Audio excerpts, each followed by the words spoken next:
राधे राधे सभी को। कैसे हैं आप सब? मैं आशा करती हूँ कि आप सब बहुत अच्छे होंगे और खुश होंगे। आप सभी को पता है कि मेरी जो डेली ब्लॉग्स आते थे आजकल वो नहीं आ रहे हैं। तो घर में कुछ परेशानी चल रही थी और मेरी तो हेल्थ इशू ही चल रहे हैं, बहुत टाइम हो गया है। वो मैं आपके साथ शेयर करना चाहती थी, वो भी मैं शेयर नहीं कर पाई, तो उसके लिए मैं आपसे माफ़ी चाहती हूँ। वैसे मैं व्लॉग नहीं बना रही थी और ना मेरा मतलब मन है व्लॉग बनाने का, लेकिन है ना आज जो मैंने बात सुनी है तो उसको ध्यान में रखते हुए ना मेरे से रहा नहीं गया। हम सनातनी हैं, हम हिंदू की ये मांग है कि हमारा जो देश है वो हिंदू राष्ट्र घोषित कर दिया जाना चाहिए और जो रामचरितमानस है उसको श्री राम जी की जीवनी को एक राष्ट्रीय ग्रंथ का दर्जा दिया जाए, क्योंकि ये कोई ऐसा वैसा ग्रंथ नहीं है। कर महापुरुष कह देते हैं जिनको कि जो हमारा संविधान है वो इन्हीं की जीवनी से प्रभावित होकर अपना संविधान है जो वो लिखा हुआ है। फिर भी जो कुछ है ना शरारती तत्व लगा लो या जिनको है ना इतने ज़्यादा मतलब है ना दिक्कत है हमारे सनातनी होने से कि है ना वो हमारे मैंने कभी बार देखा है कि कोई है ना हमारी जो तस्वीरें हैं जिन्हें हम पूजते हैं, किसी भी की हनुमान जी के ऊपर कोई पेशाब करके चला जाता है, कोई है ना उनको जला देता है। अभी भी मैंने है ना कल भी देखी थी ये चीज़ कि कोई है ना हमारे रामचरितमानस को है ना क्या कर रहे हैं, पुस्तक है जो उसको जला रहे हैं। तो तुम्हें कहाँ से अधिकार मिला है ये कि है ना तुम हमारे ग्रंथों को जला सको? अगर तुम्हें नहीं पूजने हैं तो ना पूजो ना, कम से कम उनका अपमान तो मत करो। तुम्हें किसने हक दिया है ये?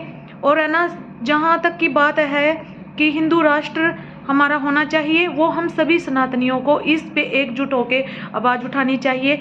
और आजकल जो आप देख रहे होंगे टीवी में भी आ रहा है और यूट्यूब पे भी आ रहा है कि बागेश्वर धाम है जो उनके जो वहाँ पे सेवा करते हैं धीरेन्द्र शास्त्री जी, वो सनातनी हैं और वो सभी हिंदुओं को जागने के लिए कहते हैं। उनके अंदर सबको पाखंड नज़र आ रहा है। अब ये जो दूसरे, मेरे को तो ये बहुत बड़ा षड्यंत्र लग रहा है, क्योंकि मैं मानती हूँ कि कई ऐसे होते हैं लोग जो है ना इन चीज़ों का गलत इस्तेमाल करते हैं। लेकिन वो क्या गलत इस्तेमाल कर रहे हैं, क्या माइंड रीडिंग कर रहे हैं? वो इंसान है, वो कभी नहीं कहते कि मैं भगवान हूँ। उन्होंने कोई अभी भगवा चोला नहीं पहना, उनके ऊपर इतने आरोप लगा रखे हैं। और हमें हिंदू होने पे गर्व होना चाहिए, हम हिंदुस्तान में रहते हैं। और जो ये लोग ऐसे ऐसे काम कर रहे हैं ना कि ना जैसे रामचरितमानस के ग्रंथ को मतलब पेज को जला रहे हैं, इनको तो इंडिया में रहने का अधिकार ही नहीं होना चाहिए। तुम क्यों रहते हो हिंदुस्तान में? मैं सबसे यही कहना चाहूँगी लास्ट में कि अब जागने का टाइम है, एकजुट हो जाओ। अपने जो धर्म है उसकी रक्षा के लिए हमें खड़ा होना पड़ेगा, एकजुट होके अपने रामचरितमानस जो ग्रंथ है उसको राष्ट्रीय ग्रंथ घोषित करने की जो हमारी मुहिम है उसको चालू करना चाहिए। सभी सनातनियों को जाग जाना चाहिए।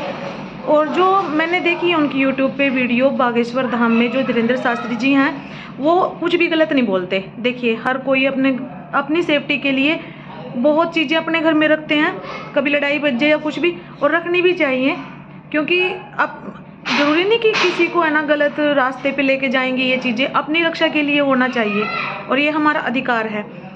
और अब है ना एकजुट होने का टाइम आ गया है, सभी एकजुट हो जाओ मेरे हिंदू भाई बहनों जितने भी हैं, और इन सब को करारा जवाब देने का टाइम आ गया है। तो मैं यही कहूँगी लास्ट में कि हम बागेश्वर धाम के जो शास्त्री जी हैं उन सब के साथ हैं, उनका सहयोग देते हैं। तो चलिए, जय श्री राम, राधे राधे।